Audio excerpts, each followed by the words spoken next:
ፓስተርዬ የኢየሱስ ካድሬዎች የተባላችሁበትንና አንድ ስፍራ ላይ ምን እንደሰማሁት ዋይ ጻድቁ ተብሎ የተዘፈነበት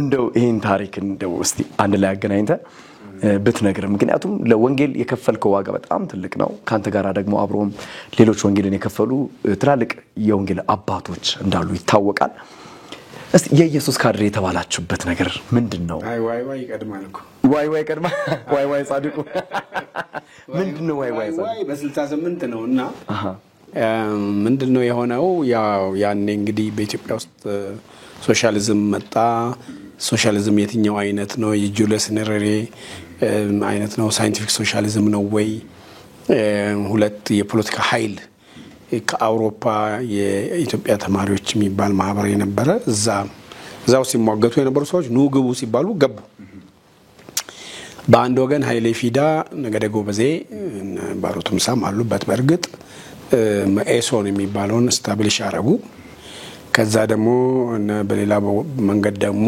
ኢሃፓን እንግዲህ ማንደበሳይ ነው አንዱ እና ብርሃነ መስቀል ረዳ የመሳሰሉት ሰዎች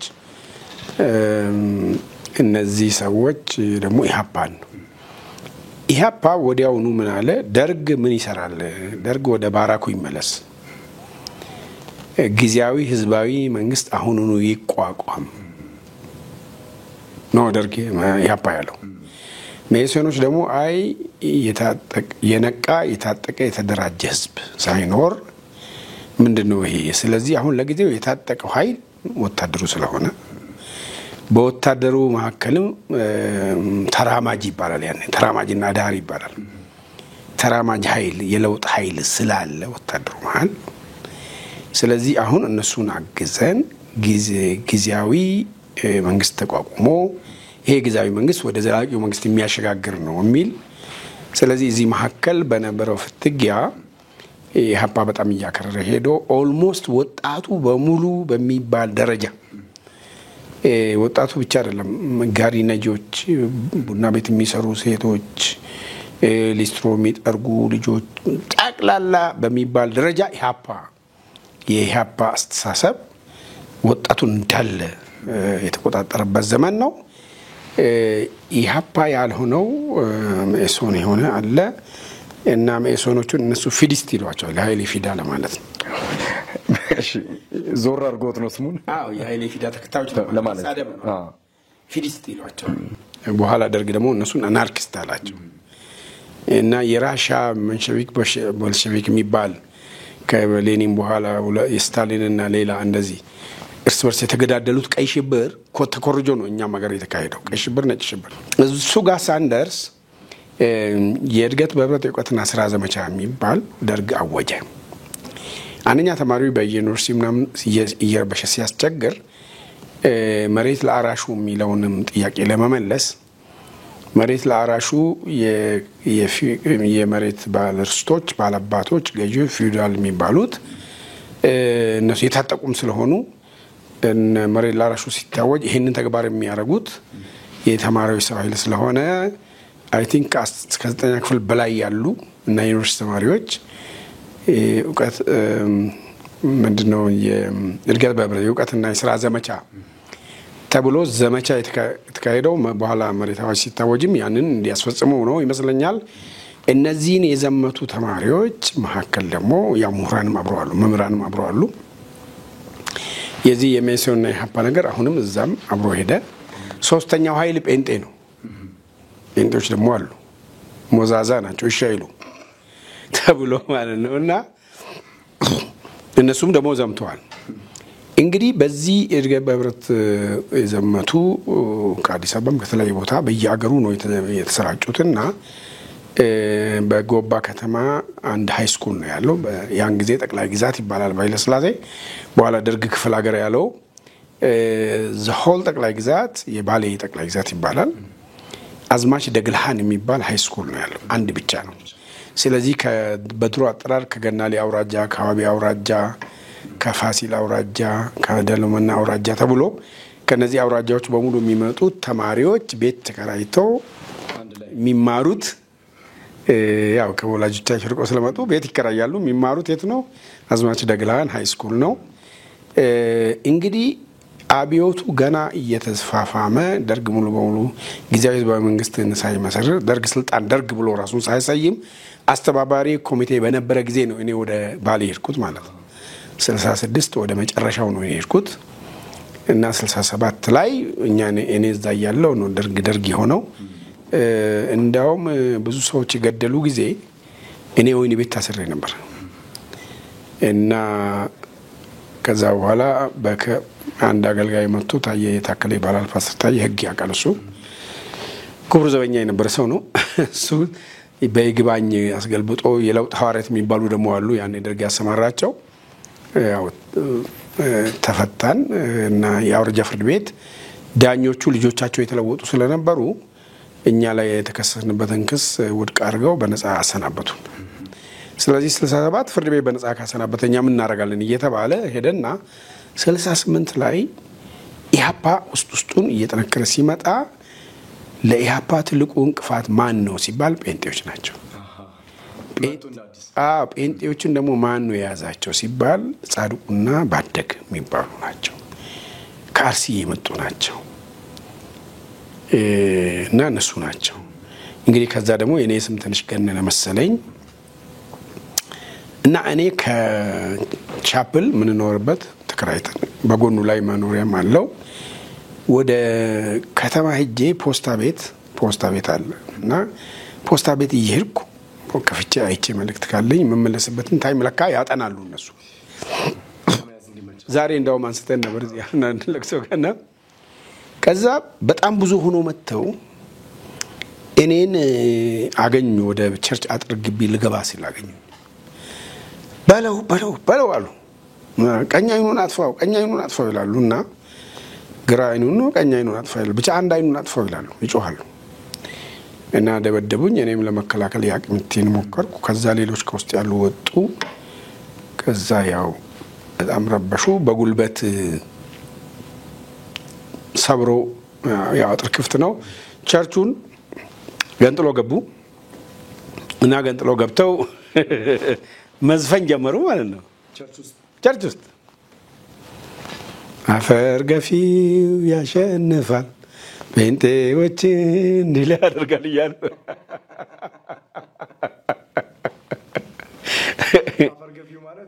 ገበሬው ነው፣ አርሶ አደሩ ነው። መሬት ላራሹ አይደለ ይባል የነበረው አራሽ። ያኔ ምን መሰለ ያኔ ላባደርና ኢህአፓ ላባደር ይላል፣ ደርግ ወዛደር ይላል።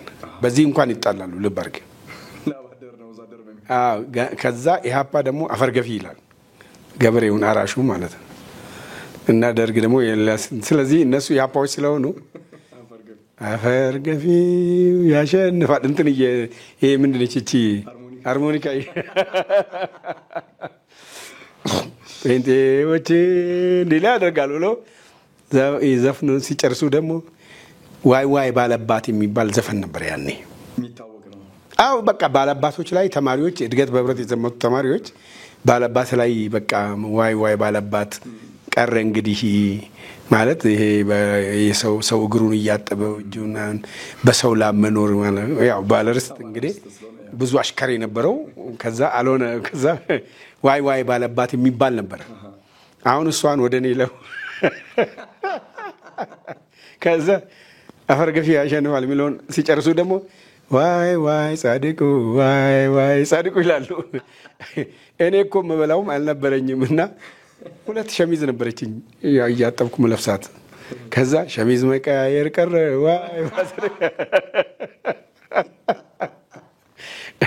ከዛ ዶሮ ወጥ መብላት ቀረ። ዶሮ ወጥ ከየት አግኝተን ነው የምንበላው እኛ? በእርግጥ በዛን ጊዜ 50 ሳንቲም ነው ይልማ ሞሳ የሚባል ሆቴል አለ። እዛ ስንሄድ ዶሮ ወጥ 50 ሳንቲም ነው 75 ሳንቲም ነው። ከዛ ዋይ ጻድቁ ይላሉ ብሎ ዘፈኑ ማለት ነው። የነበራችሁ ተጽዕኖ ነው ማለት ነው። በቃ ዋይ እሷ ነች ዋይ ማለት ነው።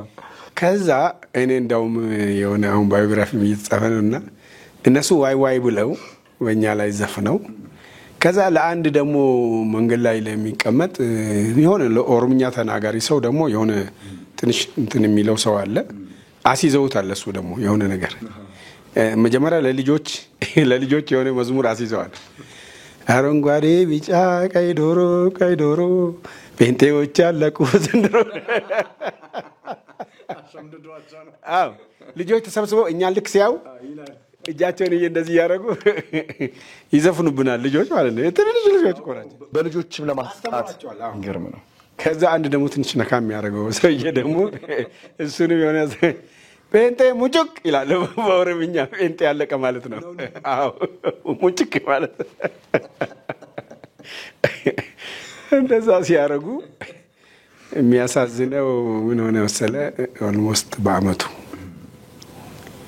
እነሱ በቀይ ሽብር ዋይ ሳይባልላቸው ዋይ አይፈቀድማ ማልቀስ ያኔ በቀይ ሽብር ከሞትክ አይፈቀድም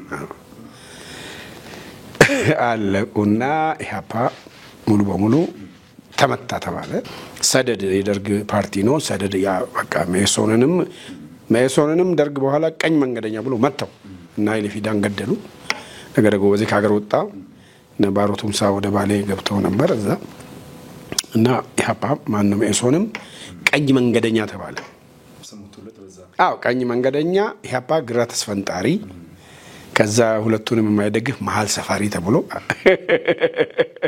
እኛ እንደ መሃል ሰፋሪ ነው የምንቆጠረው የወንጌል አማኞች አይደላችሁ በኋላ እነዛ አለና ደርግ ራሱን በጣም እንትን ያርገ ሲመጣ አይሙን ደግሞ ደርግ ምን ሊያደራጅ ፈለገ የአኤዎማ የሚባል የኢትዮጵያ አብዮታዊ ወጣቶች ማህበር የኢህአፓው ኢአወሊ ነበር የሚባለው ኢአወሊ ማለት የኢትዮጵያ ወጣቶች ሊግ ማለት ነው የኢትዮጵያ አብዮታዊ ወጣቶች ሊግ ነው አሁን ደርግ ደግሞ አኤዎማ አለው ማለት ደርግ ደግሞ የኢትዮጵያ አብዮታዊ ወጣቶች ማህበር እና እሱን ሲያደራጁ ለማደራጀት ትንሽ ተቸገሩና ምንድነው ወጣቶቹን ማተዳጁ ሲባል አይ ወጣቶቹን እኮ በሙሉ ጴንጤ ሆነዋል እና ጴንጤ ናቸው አብዛኞቹ ነፍስ አላቸው የሚባሉ ጎበዝ የሚባሉ ወጣቶች ጴንጤ ናቸው እንዴት ምንድነው ጴንጤ እንደዚህ ማን ነው ያዛቸው ጻድቁ የሚባል እና ዋለ ከሱ ጋርም ባደገ የሚባል አለ ምናምን ይላሉ ማለት ነው ከዛ እኛ የት እንደምንሰበሰብ ምናምን እንግዲህ ምን ሆነዋል የኛ ቸርች ኦሬዲ በ68 ተዘግቷል ከዛ 69 ኤስአይኤም ወይም አሁን ቃለ ሕይወት የከምባታ ወንጌላዊት በባሊ ያሰማራቻቸውን ወንጌላውያን በሙሉ ወደ አገሯ መለሰች ወሰደች ምእመኑ ያለም ያው ጥቂት ነው አለ የሚባለው ምእመንም እኛው ነን የምናገለግለው በኋላ ክሊኒክ አለ የሆነ ጸሎት ቤት ነበር በቃ ጸሎት ቤቱን እኛ እንድንጠቀም ፈቀዱ እኛ መሰብሰብ ጀመር አረ ኤስአይኤምን እንትን እየተጠቀሙ ነው ተባል ያው ተደረሰ ሰማን ኢንፎርሜሽን እና የሲአይኤ ቅጥረኞች ናቸው ተባል እኛ ሲአይኤ ምን እንደሆነ ራሱ እኔ ሰው ጠይቄ ነው ወኩት አላቀም እና በጣም እየተፈለጋችሁ ነው በተለይ አንተ ነው የምትፈልገው ውጣ ከሀገር ከዚህ ክፍለ ሀገር ውጣ አለኝና 100 አለቃ ክርስቲያን አለ ኢንፎርሜሽን ሰጠኝ አልወጣ አለመሆኔን አረጋግጣለሁ ሲአይኤ አለመሆኔን አረጋግጣለሁ አልሸሽም አልወጣም አልኩ ለማንኛውም ተያዝና ተገኘን አምልከን ምናምን ስንል ለካዞራችን ተከበናል የቃኞ ይባላል ቃኞ ሻለቃ ይባላል የዛ የባሌ ጠቅላይ ግዛት ወይም ክፍለ ሀገር ፖሊስ መምሪያ አለ ፖሊስ መምሪያው ሰፊ ግቢ ውስጥ ደግሞ እነዚህ የፖሊስ መኪናዎች ጭቃል ያበኩት ያው አገሩ አንደኛ ዝናብ ይዘንባል በጣም ከዛ ተከበን ተያዝን ተወሰድን ከዛ እኔ ከዛ ፊት አሊ ሙሳን በመልክ አላቀው በስሙ ነው ገናና ነው አሊ ሙሳ የባሌ ክፍለ ሀገር ቋሚ ደርግ አባል አለ ረዳት የደርግ አባሉ አበራጋ ይባላል ከዛ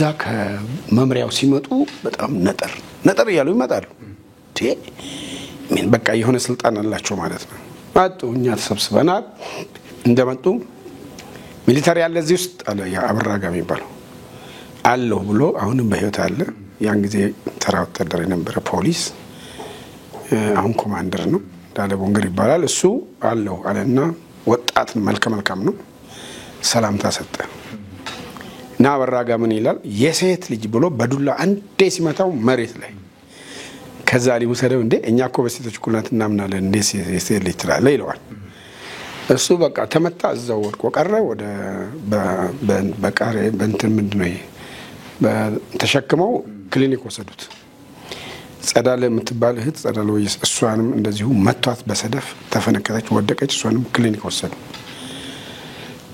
ከዛ በኋላ ማጣ አሊ ሙሳ ማን ነው የሚያስተምራችሁ አለ ከዛ እንደ ወርቁ ጥላውን ይባላል ጌታ ኢየሱስ ነው አለ ኮልታፋ ሲያውጭ ቁንት ወስላለ ደግሞ አንተ ነው ጌታ ኢየሱስ የሚያስተምረው ማን ነው የሚያስተምራችሁ አለ ሲል አሁን ፕሮፌሰር አለማየሁ መኮንን ይባላል ቨርጂኒያ ነው ያለው እና እሱ እኛ ነን አለ ነጠል ብሎ መጣና አንድ መልካም ሰውነቱ በስፖርት የዳበረ ሰው አለ አሁን ፓስተር ነው ምናልባት ታውቀው ይሆን ፓስተር ሰለሞን ገዛኝ የሳሚ አባት ታውቀዋለህ ያኔ እሱ ጎልማሳ ነው ከዛ አሊ ሙሳ ጻድቁ ማለት እሱ መስሎታል እና እሱ መምታት ሲጀምሩ ወጣቶቹ እሱ አይደለም ከዛ ይሄ ነው ሲባል ወደኔ ሲመጣ ሲያየኝ እቺን ማለት ስንጥር አንተ ከዛ እንዴ ጻድቁ ማለት አንተ አዎ ካርሲ የመጣው እስላም ነበርክ ጻድቁ ከአርሲ መጣ እዚህ የባሌን ወጣት የበከልከው አይ አው ካርሲ የመጣው ተነኝ የባሌን ወጣት ግን አልበከልኩም እኔ ምናምን አልኩ ለሞኑ ሶማሌ ነች ቀጠረች ወይስ አሜሪካ ነች ቀጠረች አለ ያው ያባቴ ስም አብዶ ስለሆነ አዎ አይ እኔ ክርስቶስ ነው አልክ ትጭ አንተ ነው ከዛ ድብደባ ጀመሩ አው ድብደባ ጀመሩ ጭቃ ውስጥ ምናምንና በጣም በቃና የእህቶችን ጦት በዱላ ሲመቱ እኔ በቃ መጀመሪያ እኛን አገልጋዮችን አልደበደቡንም አንድ 6 የሆነ ለይተው ቁጭ አድርገውናል 3 ወንጌላውያን እና 3 የመንግስት ሰራተኞች ያ ኮማንደሩ ተመቶ ወድቋል አንድ መምህር አለ እሱ አለ ሰለሞን አለ እኛ 3ታችን ወንጌላውያን አለን እኔ ባደግና አለማየሁ ማለት ነው በኋላ መጀመሪያ አልመቱንም እኛን እንደዛ ሲሉ እኔ ራሴን መቆጣጠር አቃተኝ መሰለኝ ሳላቀው ዝም ብዬ ብድግ አልኩ አንተ አረመኔ እንድ ድብደባ አታስቆምም ብዬ ወደ አሊ ሙሳ ሮጥኩኝ ከዛ ያው ኮማንዶ አናጠፈኝ ማለት ነው ከዛ እሱ መጣና ላይ ቆመ እንደዚህ ያርገው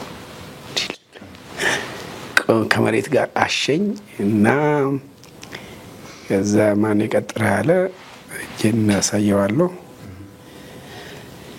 ከዛ በቃ ሁላችንም በቃ ጭቃ ውስጥ እንትን ማድረግ ጀመሩ ማንከባለ ከዛ አለማየሁ እጁን እኔ በጣም ቀጭን ስለሆንኩ በቃ ይሞታል ብሎ እጁን እኔ ላይ ሁለት ሲመጡ እንግዲህ ጌታ ይርዳ ብሎ እጁን ወሰደ ከዛ ባደግ ጭቃ ውስጥ ሆኖ ሸሚዙ ኮሌታውን ከጭቃ ለመከላከል ያስቃል እኮ ኮሌታው ለካ ጭቃ አልነካውም እንዲህ ይላል ይሄ በሙሉ ጭቃ ነው አዎ እንዲህ ሲል አንዱ ፖሊስ አይን አንተ እንዴ በልቀባው አለ አዎ ከዛ አንስቶ ደግሞ ሲቀባው ይቀባል እንደ ይላል ሌላ ፖሊስ እኔ ምን ላድርግ እንግዲህ አንዱ ቀባው ይላል አንዱ አትቀባው ይላል ከዛ ቀጥቀጥ ታረጉልና ከዛ ቀጥቀጣው ሲጨርሱን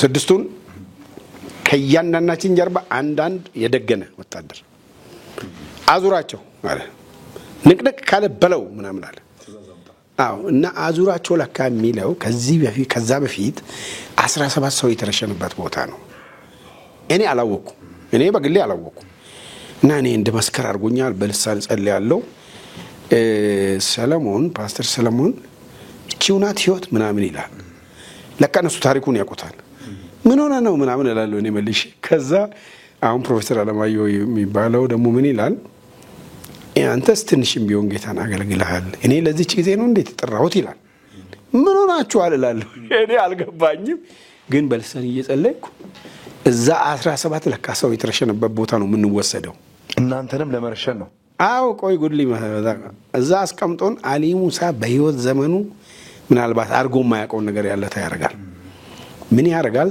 ቴሌግራም ደርግ ጽፈት ቤት ያረጋል እንደዚህ አይነት ሰዎች ይያለው ለረሽናቸው ነው ምንድናቸው ጴንጤዎች ናቸው እስቲ ስማቸው ማን ማን ነው ይቀበሉታል።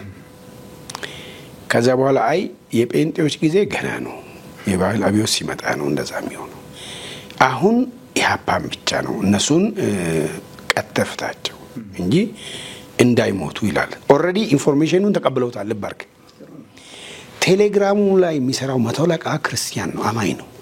እኛ ምስጢሩን በኋላ ያወቅነው በዛ ምክንያት ነው እንጂ ማወቅም አንችልም ነበር። አሊ ሙሳ ለካ በዛ ተናዶልሃል መጣ እንደገና። እኔ እንግሊዝኛ ቋንቋ አልችልም ቻፕሊስት የሚለው ማውቃል ሌላ አላቅም ምናምን ብለው የሆነ ምን እንዳለ ብቻ አለማየሁ የሆነ መልስ መልሰ አንተ ክርስቶስ እንኳን በተራ ነው የሚመልሱለት ብሎ መደባደብ ጀመረ ማለት ነው። ለማንኛውም ተቀጠቀጥንና መጨረሻ ለወይኒ ቤት ይደወልና ሶራ ይባላል። ያኔ ሶራ ማለት ሶማሌ ኦሮሞ ምናምን የሚባል ይሄ የነዋቆ ጉቱ እንቅስቃሴ ያለ በዛ በኩል ሶማሌ አለ። ሽፍቶች ተይዘዋል ተብሎ አንድ ክፍል ይለቀቃል። ከዛ እኛ መንቀሳቀስ አንችልም። ያው በአምቡላንስ ሊጭኑን አምቡላንስ እስኪመጣ አንድ ሰውዬ መጥቶ ቀብረር ብሎ ምን ሆናችሁ ነው አለ ማለት ነው። ምን ሆናችሁ ነው እንዴ?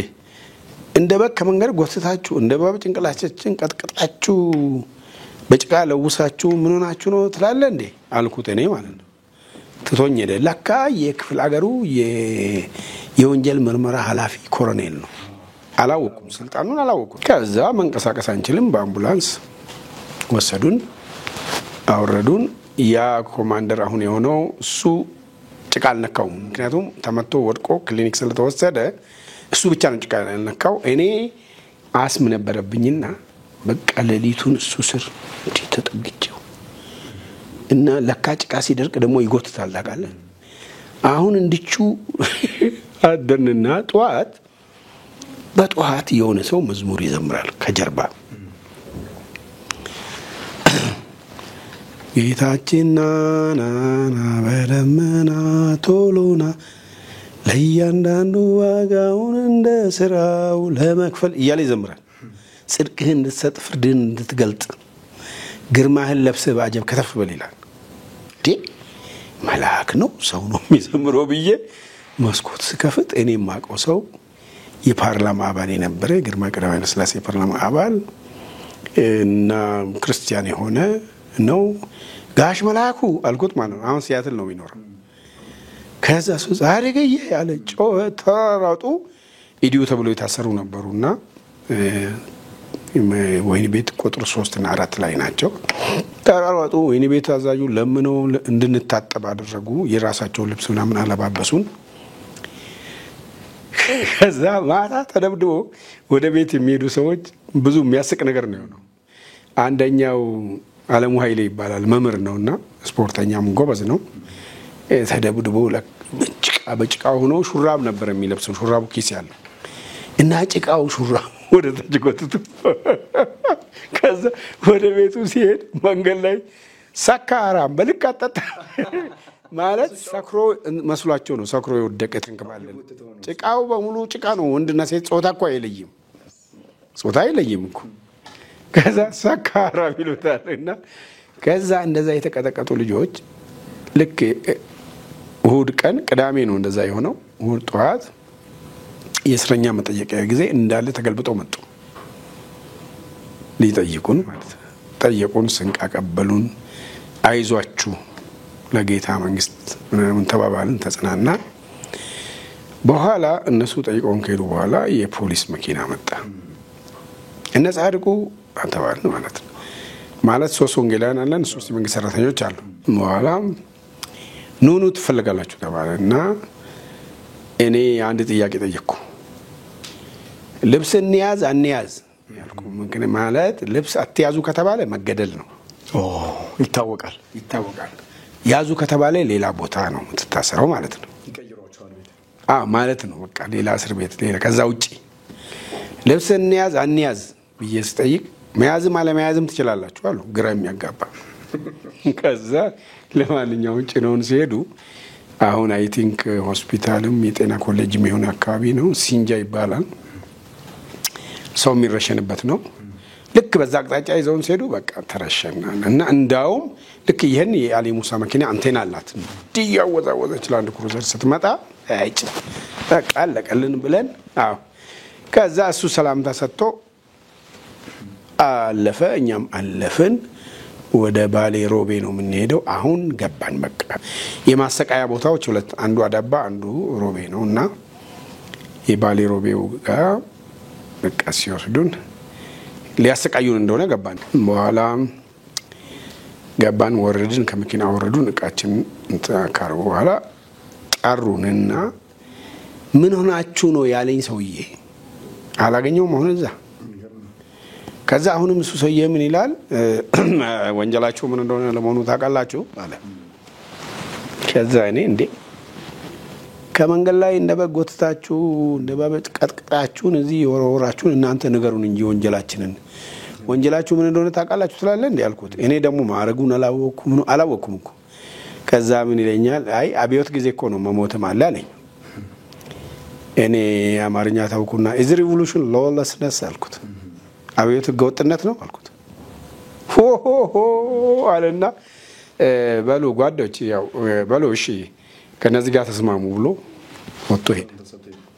ከዛ ሁለቱ ገራፊዎች መሆናቸውን በኋላ ያወቅናቸው አንተ ሰውዬ አንተን ለነዚህ ልጆች መዘዘኛ ኮሎኔል እኮ ነው የክፍለ ሀገር ወንጀል ምርመራ አላቅልም ነው ያልኩት። ኮሎኔል ይፈለገ ይሁን እንዴ እኔ ኢትዮጵያ አይደለሁም እንዴ በገዛ ሀገሬ ምናምን ዘራፍ ምናምን ፕሮፓጋንዳ። በኋላ አሁን ግባ አንተ ምንና አሁን በቃ መጠየቅ ፈለጉና ባደግን ልክ እሱ ሲገባ ከገራፊዎቹ አንዱ ጭንቅላቱን ይዞ ጮኸ። እጄን በእጄ በላው አንተ አረመኔ ያቺ እንዳናትን እዚህ ነው እንዴ ያለው አለ። በቃ ለካ ምን ማለት ነው የባደግ እናትና የዚህ ገራፊ እናት እህትማማቾች ናቸው። ያክስቱ ልጅ ነው፣ ቤተሰብ ናቸው፣ ዘመዶች ናቸው። እሱ ባሌ መምጣቱን አላወቁም እነሱ። አሁን እንዴት አድርጎ የእህቱ ልጅ ግረፍ ይሰውዬ። ከዛ አይ ቲንክ ሁለቱ ተመካከሩና ይሄ ሰውዬ ረጋር እንትን ብለውና ከዛ ምን ይላሉ እኛ ታዘዝነው አስቃዩት ብለን እናንተ እውነቱን ንገሩን። እኛ ገረፋችሁን ምንም በመገረፍ ምን ማሽ ከጨነ ስር ወደቅና ይሄ አይደለም አንተ የስራ ስርዓት ያዝ። አንድ ሌሊት አሰቃይተናል ይሉታል አሊ ሙሳ። ያው ቃል ተቀብለውናል በሰላማዊ መንገድ ምን ይችላል መልሰናል። አሰቃይተናል ያገኘነው ይሄ ነው ይሉታል ሪፖርት። ድገሟቸው ይላል ሰከንድ ናይት። ሁለተኛ ሌሊትም አሰቃይተናል ይሄው ነው ይላሉ የተለወጠ ሪፖርት። ሶስተኛ ሌሊት እንደምንሰቃይ ያዛል ይሄው ነው በቃ ይላሉ ሶስት ሌሊት። ስለዚህ አሁን ምን ሆነ እስኪ ያገግሙ አንድ ሳምንት ወይኒ ቤት ይወሰዱ ተብለን ወይኒ ቤት ስድስታችንም ተወሰድን። ከአንድ ሳምንት በኋላ ጠራን አሊ ሙሳ። ሲጠራን የመንግስት ሰራተኞች የሆኑት ይፈቱ ተብሏል። ለካ እሱ ወስኗል። እሱ እናንተ ካድሬዎች ናችሁ እንዴ አለ። አዎ ካድሬዎች ነን አልኩት። እኔ የማን አለ የኢየሱስ አልኩት። እንግዲህ ሁለት ካድሬ በአንድ ሀገር አይፈቀድም አለ። የአብዮቱ ካድሬዎች ህዝቡን እስከሚያነቁ ድረስ የኢየሱስ ካድሬዎች እስር ቤት ትቆያላችሁ። እናንተ ሶስታችሁ ያው የመንግስት ሰራተኞች ስለሆናችሁ ስነ ስርዓት መንግስት ስራ ላይ ሌላ ነገር እንዳታረጉ በተክሳጽ ብሎ ፈታቸው ማለት ነው። ያን ጊዜ ሰላም ገዛኸኝን ጋሽ አድነው ይባላሉ። አሁን መምሬ የነበሩ ናቸው። እንዳለ ቦንገር አሁን ኮማንደር ያልኩ ሶስቱን ለቀቁ። እኛን ሶስታችንን ደግሞ ወንጌላውያን እስር ቤት እንቆይ ተደረጉ። ያ ነው እንግዲህ ካድሬዎች ናቸው ወይ ስለን አዎ የኢየሱስ ካድሬዎች ነን። ያለፋችሁበት መከራ የመጣችሁበት መንገድ ከተገለጠላችሁ እውነት የሚያስቀራችሁም ስላልነበረ የሚከፈለውን ሁሉ ዋጋ ከፍላችሁ ኢቭን እንኳን የኢየሱስ ካድሬ እስከምትሉ ድረስ እነሱም እስከሚያውቋችሁ ድረስ የመጣችሁበት እውነት ነው። በጣም የሚገርም ነው። እንደው ፓስተር ጻድቁ ሲባል በተለይ ሐሰተኛ ነቢያቶችን ከመቃወም አንፃር አንዳንድ ደግሞ ከመጽሐፍ ቅዱስ እሳቤ እውነት ውጪ በሆኑ ደግሞ አስተምሮቶች ውስጥ ያሉትንም ከመቃወም አንፃር ግንባር ቀደም ነው ይባላል፣ ፊተኛ ነው ይባላል። በአንዳንድ ሰዎች ሐሳብ ውስጥ ደግሞ ከሚመጡ ነገሮች መካከል እነዚህ አሁን ላይ ሐሰተኛ የሚባሉ ቤተክርስቲያናትን ተክለው በራሳቸው መንገድ ያስተዳደሩም እየመሩም ያገለግሉ የሚገኙ አገልጋዮች ከቀደሙት ወንጌላውያን ቤተክርስቲያን ውስጥ የወጡ አይደለም ወይ? ቃልዮትንሻ ሙሉንጌልንሻ መካኒሶስ ኤሚኬስ ሌላ። ስለዚህ የመጀመሪያው ስተት የቀደመችው ቤተክርስቲያን አይደለችም ወይ? እነሱ ቢያስተምሩ ኖሮ አግባብ የሆነን ስለ ስተት ቢያስተምሩ ኖሮ ምዕመኖቻቸውን እንደዚህ አይነት ትውልድ ባልወጣ ነበር የሚሉ ደግሞ አሉ። ካልበለዚያ ደግሞ ለምን አግባብነት ባለው መቀራረብ ስተትን ተናግሮ እነሱ ማቀፍ የሚቻልበትና ማስተካከል የሚቻልበት እንዲሁ መመለስ የሚቻልበት መንገድ ለምን አይኖርም የሚሉ ሰዎች አሉ። በዚህ ሐሳብ ላይ ምን ትላለህ ፓስተር? አንደኛ እነሱ ቢያስተምሯቸው አይወጡም ነበር ላለው እንግዲህ እኛ ብቻ ሳይሆን ዮሐንስም ሐዋርያው ዮሐንስ ሐዋርያው ጳውሎስ መወቀስ አለባቸው። ከኛ ወገን አልነበሩም ከኛ ተለይተው ወጥተዋል ይላል ዮሐንስ ራሱ አይደል እንዴ? ሐዋርያው ጳውሎስም እነ እስክንድሮስ ከፉብኝ የሚያስተምሩት ነገር ቤት የሚገለብጥ ነው እግዚአብሔር ምሕረት ያርግላችሁ ስለማለት ሐሰት እድሜ ያው አለኩ ማለት ከደንገነት ጀምሮ ሰይጣን አይደለም መጀመሪያ ሐሰት የሰበከው። ስለዚህ ሐሰተኝነት የዛሬ ጉዳይ አይደለም።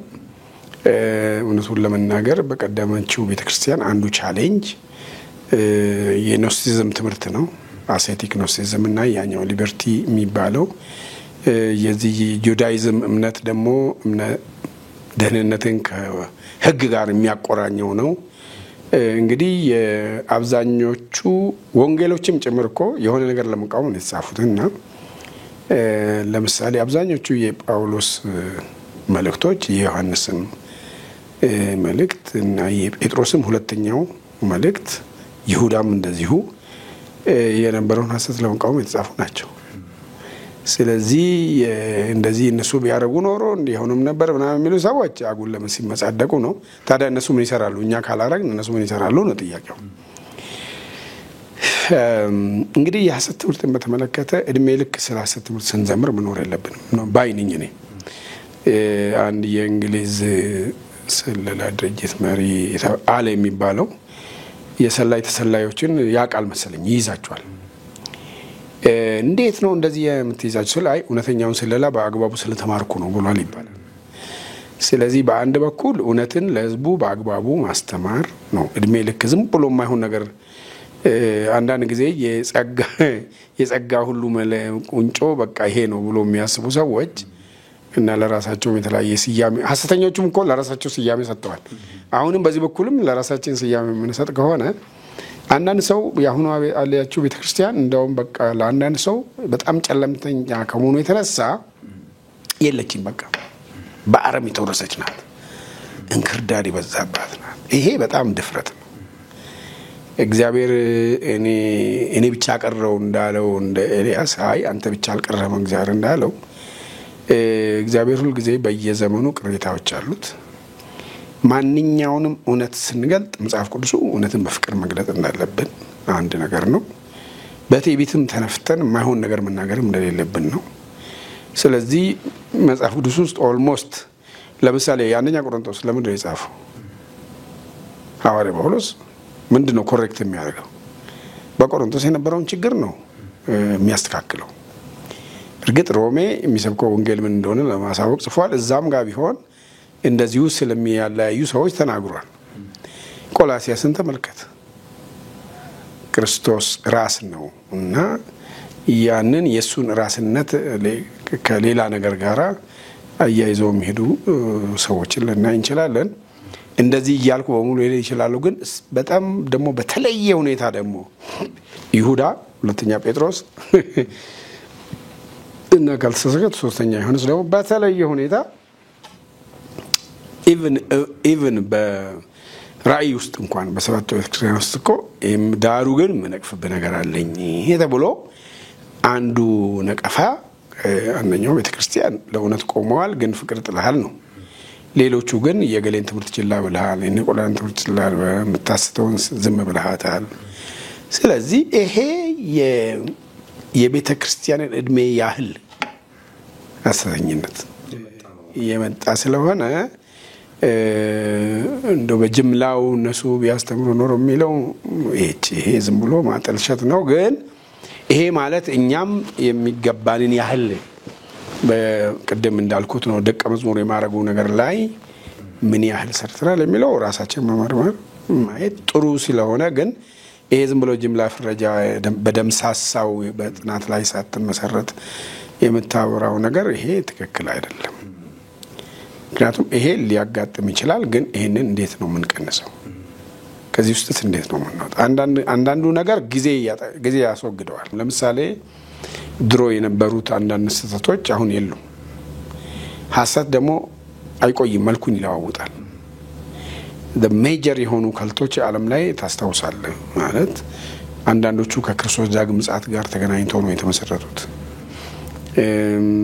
እንደ ሞርሞኒዝም አይነት አሁን ላተር ዴይ ሴንትስ ራሱ ብሎ የሚጠራው የጆቫ ዊትነስ አይነት ሳቤሊያኒዝም አሁን ኦሎጂስኛ ሀገር የምንለው አይነት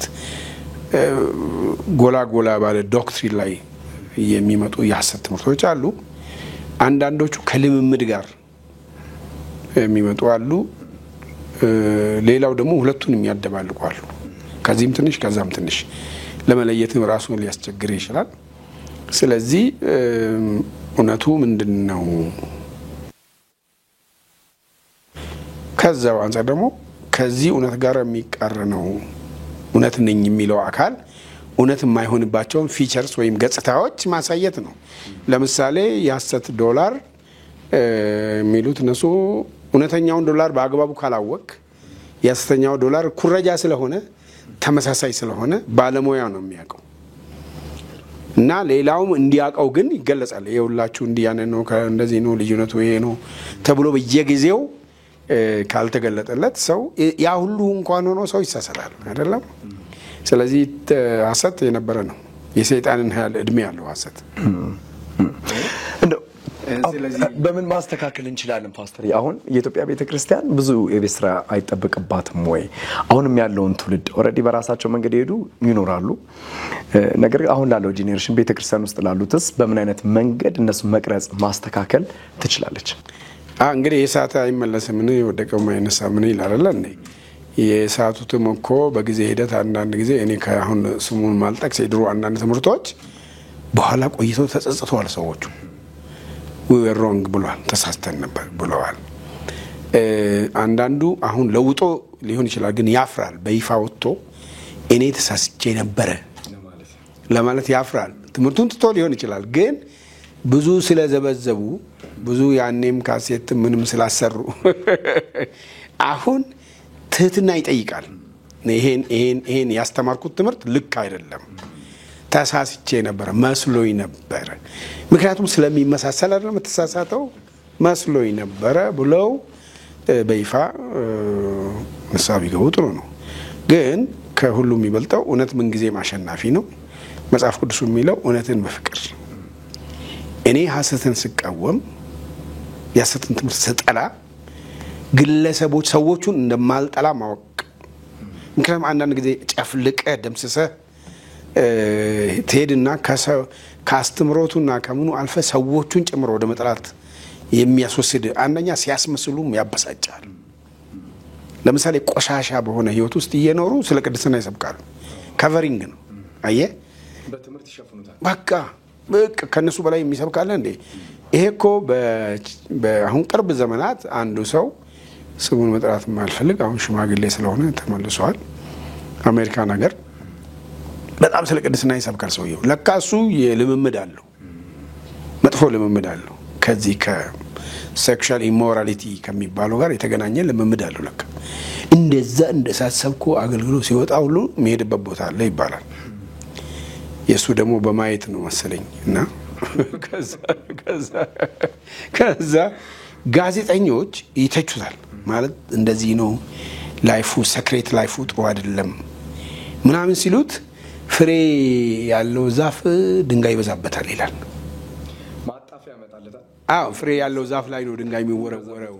እኔ እግዚአብሔር በኔ ስለሚሰራ እነዚህ የሚጠሉኝ ለዛ ነው ምናምን ይላል።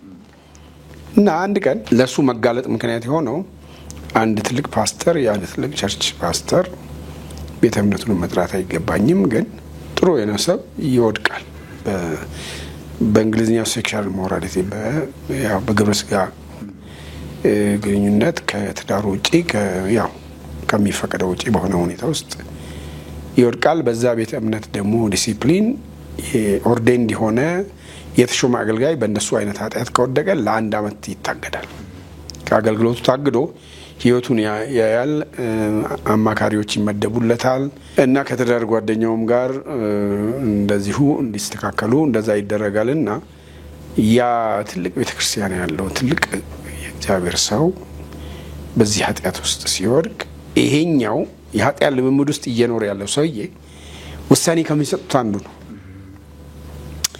እና አንዳንዶቹ ፓስተሮች ለዛኛው ሰውዬ በቃ ይሄ እኮ የአንድ ጊዜ ውድቀት ነው እና ይሄ ሰውዬ እንደዚህ ነበር ሰይጣን መቼም ወጥመድ አድርጎበት ነው እንጂ ምናምን ብለው እንደው ቅጣቱ የ6 ወር እንዲሆን ምናምን ወይ ዝቅ እንዲለት ሲከራከሩ ይሄ ካንሰር ነው ተቆርጦ መውጣት አለበት ይላል ይሄኛው ማለት ነው ብለው ጨከነ።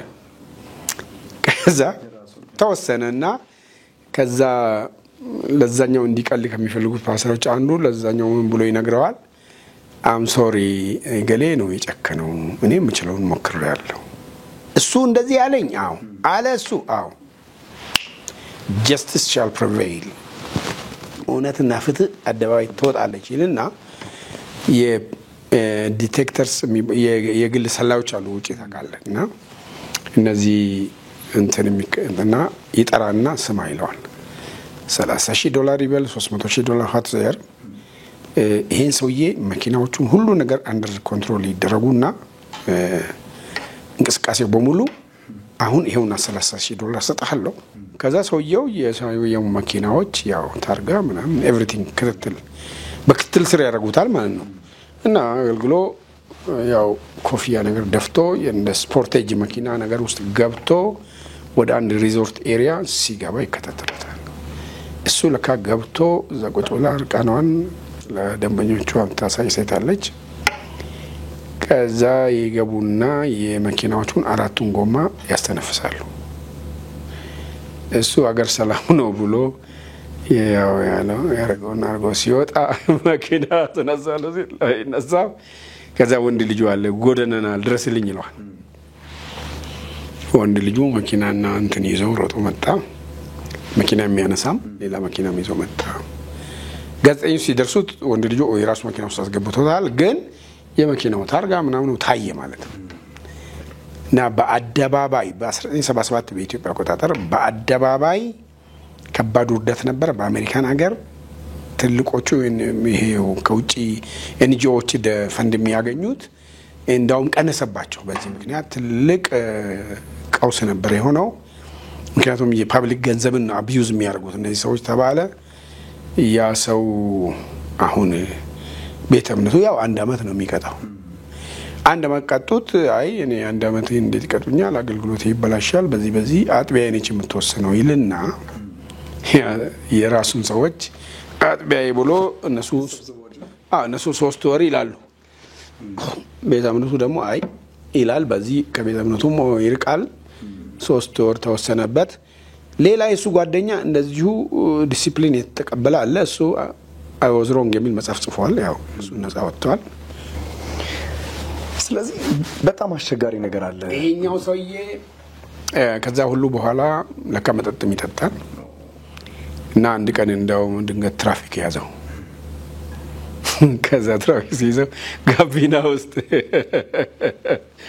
ሴት አለችና ትራፊኩ ስሙን ጠርቶ ብራዘር እስቲ ዩ አር ፊሺንግ አለ። ስሙን መጥራት ስላልፈለኩ ነው። እስቲ ዩ አር ፊሺንግ ሲል ሺ ኢዝ ማይ ፍሎክ አለ። ኖ አም ኖት ዩ ፍሎክ ዩ ሃቭ ፔይድ ሚ አለች። እሷ ደግሞ እንዴ ያንተ በቃ አይደለም ምን ከፍለኛል ምናምን አለችው። አሜሪካን ነው ሀገሩ። ዋሸት አይቻልም። ቀልድ የለም። አሁን እንኳን አርጅቷል። አም ሶሪ። እንደዚህ አይነት ውርደት አለ።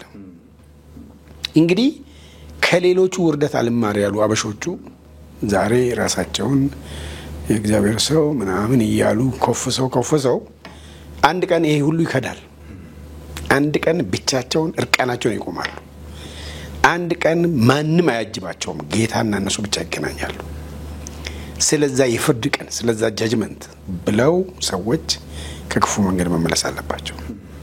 ከዚህ ውጪ እኛ ለማድረግ የምንችለው ነገር አይኖርም። ግን ዘላቂ እንደዚህ አይነቶቹ ነገሮች ግን ያው እንዳልኩ ነው። በየዘመኑ መልክ ይለውጣል። ያሰት ትምህርት አይቀጥልም፣ አይዘልቅም። አንድ ዘመን አሁን እንኳን ቅርብ ጊዜ እስቲ በጣም የገነኑ ሰዎች አሁን የሉ፣ እይታ ውስጥ የሉ። ከዛ ብድግ ይላል። አንዱ ከአንዱ አይማርም። እንግዲህ ሞኝ ሰው ያው ተከትሎ ነው የሚሄደው እና ስለዚህ ልቦና ያለው ሰው እግዚአብሔርን መፍራት፣ ወደ እርሱ መጠጋት፣ በትህትና መመላለስ ነው የሚጠቅመው እንጂ ሁሉ ነገር ይቀራል፣ ሁሉ ነገር ይለወጣል። የማይለወጥ እግዚአብሔር ነው። እኛ አንዳንድ ጊዜ ድሮ ስላለፈበት አሁን መከራን ሳወራ እኛ ያን ጊዜ በህይወት የመኖር እድላችን ዜሮ ነው ብለን ስላመን መሞት ካልቀረ በቃ ለጌታ እንሰዋ ብለን ነው ማለት። ይሄን ያህል እንደምኖር ባቅ ኖሮ እኮ የመጨረሻ ፈሪ ነበር የሚወጣኝ ታውቃለህ። እንደዚህ እንደምኖር እንዴ አታውቀውም በቃ። እና አንደኛ ዝግጁ ነን፣ በቃ ለመሄድ ዝግጁ ነን፣ ለመስዋዕትነት ዝግጁ ነን። እኛ ብቻ አይደለንም፣ ኢህአፓዎችም ቢሆኑ ሌላም በፖለቲካም የነበሩት ያን ጊዜ የዛ ዘመን ጄኔሬሽን ላመነበት በቃ ለመሞት ዝግጁ ነው። ተገዳላይ እኮ ነው ሁሉም። የሚጋደልበት መንገድ ነው እንጂ የሚለያየው ሁሉም ላመነበት ራሱን የሰጠ ነው። አንባቢ ነው፣ ያነባል፣ ይመራመራል። ላመነበት ደግሞ ይቆማል። እንደው ፓስተር በተለይ በኢትዮጵያ ወንጌላውያን አብያተ ክርስቲያናት ህብረት ለረጅም ዓመታት በፕሬዝዳንትነት መጥተሃል፣ በመሪነት መጥተሃል። በዚህ ውሳኔ ይጸጽተኛል የምትለው ነገር ምን አለ? ይህን በማድረጌ ይጸጽተኛል፣ እንደው ባላደርገው ይህን ነገር ብተው ኖሮ የምትለው ነገር ይኖራል? በኢትዮጵያ ወንጌላውያን አብያተ ክርስቲያናት ኔቨር የለም። እኔ እንግዲህ የኢትዮጵያ ሙሉ ወንጌልን 8 ዓመት መርቻለሁ። የመጀመሪያ የቤተ እምነቱ መሪ ከመሆኔ በፊት ባይብል ኮሌጅ 5 ዓመት መርቻለሁ።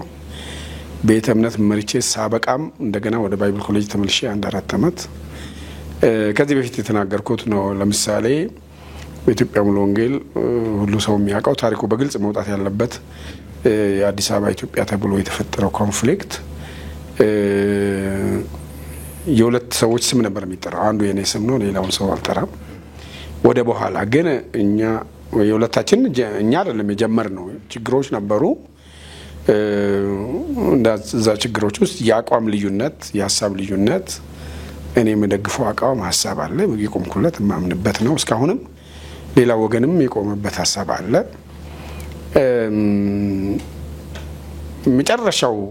መጨረሻው ለእንትኑ እንትን የሆነ ለምሳሌ አዲስ አበባ ውስጥ አጥቢያዎች ይከፈቱ የሚል ውሳኔ፣ የፖሊሲ ውሳኔ በ1988 ተወሰነ። ሜጋ አጥቢያ ከ1000 በላይ መያዝ የለበትም። ከ1000 በላይ ምዕመናን ያለው አጥቢያ ሌላ አጥቢያ መትከል አለበት። ልክ 700 ሲደርሱ 300ን ከፍሎ ሌላ አጥቢያ ማውጣት አለበት የሚል አይነት ውሳኔ ነው የተወሰነው። የጠቅላላ ጉባኤ ውሳኔ ነው፣ የፖሊሲ ውሳኔ ነው። ያ ውሳኔ ሲወሰን የአዲስ አበባ 3 ተወካዮች ነበሩ። እንዳውም ጥያቄውንም ያቀረቡት ለውሳኔው ሀሳብ ግብአት የሰጡት ከተወክሎ ከመጡት ከ3ቱ 2 ናቸው። ከ3ቱ መካከል ከመጡት ውስጥ አንዱ ለመቃወም ድምፅ አላወጣም፣ ለታቅቦም አላወጣም፣ ዝም ነው ያለው። ያኔ ነገር እንዳለ አንደርስታንድ አድርገናል እኛ። በኋላ አጥቢያ አድርጉ ሲባሉ እንግዲህ ፖሊሲ ተወሰነ በ89። ይሄን ፖሊሲ የአገር አቀፉ ስራ አስኪያጅ ኮሚቴ ያስፈጽም ሲባል የአገር አቀፉ ስራ አስኪያጅ ኮሚቴ ሲጠይቅ አይመለከታቸውም፣ እኛ አስበን በጊዜያችን ተባለ። አጥቢያ እንዲቋቋም ደግሞ ራሱ አዲስ አበባም ደግሞ የክፍል መሪዎች የሚባሉ አሉ፣ ሽማግሌዎች ተሰብስበው ደግሞ የወሰኑበትም ሁኔታ አለ። እሱን የነበሩትን መናገር ይችላሉ። ከዛ በኋላ ግን አንዳንዶቹ አገልጋዮች ደግሞ ተቃወሙ። ስለዚህ 2 ነው ሀሳቡ። ስለዚህ እኔ ከ1972 ጀምሮ ነበር ማምነው አዲስ አበባ ውስጥ ሌላ አጥቢያ መኖር አለበት። ከአሁኑ ናዝሬት ሱሉ አካባቢ የነበረው አሁን የቀጠና 2 ካለው ሌላ መኖር አለበት ብዬ አምን ነበር። ግን የአዲስ አበባ መሪዎች ሳይስማሙ ሳይሆን ተስማምተው መሆን አለበት የሚል አቋም ነበረኝ። በኋላ በ89 እኔ እንግዲህ ባይብል ስኩል ጨርሻለሁ። በአጥቢያ የሚያምኑት እንከፍታለን ሲሉ እኔም ሀሳቡን ደገፍኩና የመጀመሪያው እዚህ ንፋስ ስልክ ያለው አጥቢያ ሲከፈት እንዳውም እኔ ተገኝቼ ሰብኬያለሁ። ስለዚህ አንዳንድ የባሌ አገልጋዮች የሚል ሰርክ ያው በየጸሎት ቤቱም ተነግሯል። ምናልባት ያን ጊዜ አጥቢያ በቃ ለኛ ልቀቁ እኛ አጥቢያ እኛን እናቋቁሙ እናንተ አትግቡ ሲሉ ባንገባ ኖሮ ያ ሁኔታ ይፈጠራል ወይስ አይፈጠርም የሚል ጥያቄ ነው ያለኝ። ግን ነሰሰር አይ ላይፈጠር ይችላል የሚል እምነት የለኝም። ሊፈጠር ከዛ ይከፋም ሊፈጠር ይችላል። ግን እድል ሰተን ቢሆን ኖሮ 10 ዓመት ያቆያል አይቆይም ምናምን አለ ራስን የምትመራመርበት በኋላ እንግዲህ ያው ያን ያልተቀበለው ወገን ወደ የክፍለ ሀገሩ መልእክተኞች ተልከው ወደ የመጡበት ተልከው በጀት ተመድቦ በቃ በጣም ደስ የማይል እንቅስቃሴ ኦልሞስት ይሄ በፌደራል መንግስትና በክልል መንግስት መካከል እንዳለ አይነት ጦርነት አይነት ነው የተፈጠረው የተባለው ብዙ ነው። ግን አልቲሜትሊ የሚገርመው ግን በእግዚአብሔር ክፉን ለመልካም እንዴት እንደሚለውጥ ያየሁት በዛ ነው። ዳታው በእጄ እኔ ጋር አለ አሁን አላስታውስም እንጂ ያ ሁኔታ ሲፈጠር የኛ የኢትዮጵያ ሙሉ ወንጌል ስር የአጥቢያው ብዛት አይ ቲንክ 1000 የሚሆን አይመስለኝም። የመሆናን ብዛትም እንደዚህ ነው።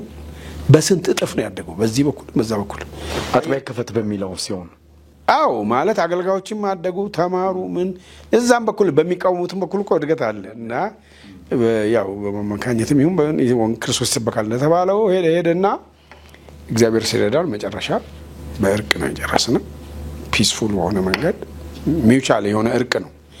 አንድ የሆነ ጊዜ እርቅ ተሞክሯል ብዙም ያልዘለቀ ነበር ወደ አንድ ወገን ስለሚያጋድል በኋላ ግን የተሟላ እርቅ ነው ጊዜ ተወስዶ ለምሳሌ ከህዳር እስከ የካቲት ከሁለቱም ወገን አካል ተመርጦ ምን ነበር ያላስማማን እና አሁን እንዴት ይሆናል አጥቢያ ሲቋቋም እንዴት ይሆናል በጀት ከየት ይሆናል ይችላሉ ወይ ምን ድርሻ የቀጠና የምናምን የሚለው ሁሉ ተጠንቶ አልቆ በሁለት ቀን ስብሰባ ተለቃቅሰን የጨረስነው ያ እኔ ሁለተኛ ዙር በተመረጥኩ በአመት ሊሆን ገና ትንሽ ወራት ሲቀሩት ነው። እንደገና ምርጫ ሲካሄድ ይባሰለ እኔ ምርጫ የሚካሄድ ሲባል እሺ አልኩ። እኔ አምና ተመርጫለሁ ገና አልጨረስኩም ማለት ተመርጬ 4 ዓመት ለ4 ዓመት ተመርጬ 1 ዓመት ገና ሙሉ ሳላገለግል ነው እንደገና ምርጫ ይምጣ የተባለው። አይሳይ ኦኬ አዲስ አበቦች ያቀረቡ እንደውም አዲስ አበቦቹም በኋላ ያው እኔኑ እንደርስ አደረጉ። ከዛ በኋላስ የሚቀረኝን 3 ዓመት አይ 1 ዓመት እኮ በኋላ ነው እንደገና የተደረጉት አላልኩም። እኔ 4 ዓመት የሚለው ህግ ማለት 3 ዓመት ነው የበፊቱን 1 ዓመት ኦልሞስት ሊያልቅ ስለነበረ በጊዜው እናስረከብኩ እና ባይብል ስኩል ለዛ ተመለስኩ። እንግዲህ ባዮግራፊ የኔ ባዮግራፊ እየተጻፈ ስለሆነ እዛ ላይ ተገቢውን ነገር እናደርጋለን። ግን አንድ ነገር እዚህ ጋር ሁሉ ጊዜ መቼም የጠቢባን አይኖች ወደ ራሱ ናቸው ይላል እግዚአብሔር ቃል። በተቻለ መጠን እኔ መቼም ራሴን ለመመርመርና ላለመዋሸት ራሴ ላይ መዋሸት አልችልም። ግን እኔ እስከማውቀው ድረስ ሰምበዲ ሆን ብዬ ለመጉዳት ብዬ የማደርገው የለም። በኢትዮጵያ ሙሉ ወንጌል በነበረኝ የ8 ዓመት ሊደርሺፕ በእኔ ሊደርሺፕ የተጎዱ ሊኖሩ ይችላሉ። ግን it was for good በኋላ ብዙዎቹ የሚመሰክሩት ነው እኔ አይደለሁ መሰክረው እሱን። አሁን ወደዚህ ከመጣው በኋላም አሁን እንግዲህ 10ኛው ዓመት ውስጥ ነኝ ያለሁት። ሁለተኛው ተርም በአግባቡ ህጉ በሚለው መሰረት ደንቡ መሰረት ይቀጥል አይቀጥል የሚለውም ቤተ እምነት ተጠይቀዋል። ኦልሞስት አብዛኛው ቤተ እምነት ይቀጥል ብለዋል። ያልፈልጉ ሊኖሩ ይችላሉ። እሱ አካባቢ ትንሽ እንትን ነበር። ግን ድሮ ካሳለፍኩት ነገር ስለተማርኩ አንዳንዱን ነገር ለእግዚአብሔር መተው ነው።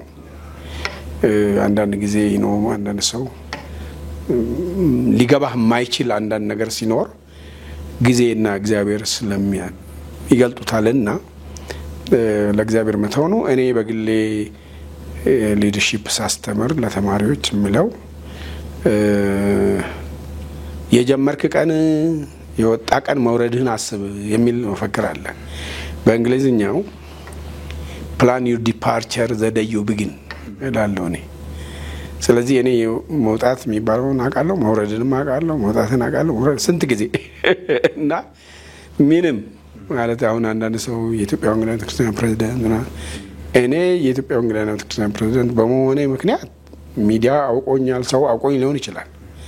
ግን ባለ ጫፍም እያለሁ እኔ ጌታ ይመስገን አምላኬና እኔ ዳዊት በምድረ በዳ በጎች ሲጠብቅ አምላኩ እንዳወቀው ትናንትና ማንም በማያቀኝ ዘመን የሚያቀኝ ጌታ አለ፣ እኔ የማውቀው ጌታ አለ። እኔና እርሱ ጠብ የለንም። በእርግጠኝነት እነግራለሁ፣ እኔ ከጌታዬ ጋር ጠብ የለኝም። አንዳንድ ጊዜ ሰዎች ቅድምም ለማንሳት ሞከር ባለመረዳት መንገድ የሚያደርጉት አንተ ውስጥ ያለውን እውነት ወይንም ደግሞ የገባህን መንገድ ለማሳየት የምታደርጋቸውን ሂደቶችን ባለመረዳት አክቲቭሊ አክሽን ሲወስዱ ይታያል።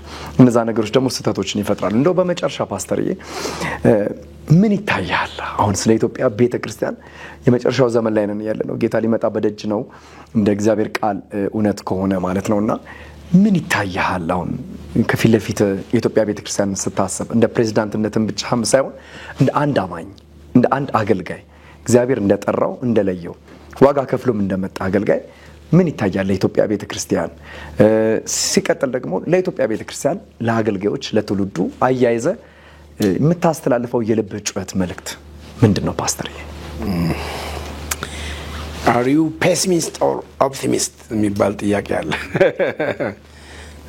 ፔሲሚስት ኦፕቲሚስት ነኝ ማለት ምንድነው? ስለ መጨረሻው ዘመን መጽሐፍ ቅዱስ የሚናገረው አለ። የመጨረሻው ዘመን በመጨረሻው ዘመን የሚያስጨንቅ ቀን እንዲመጣ ይነወቅ እና የሚያስጨንቅ ተብሎ ተዘረዘሩት ባህሪያት አሉ። ክርስቶስም ራሱ በማቴዎስ 24 በማርቆስ 13 በሉቃስ 21 ካልተሳሳትኩ ስለ ምጽአቱ ምሳሌ ሲናገር አንዱ ስለኛ ስለ አማኞች የተናገረው አለ።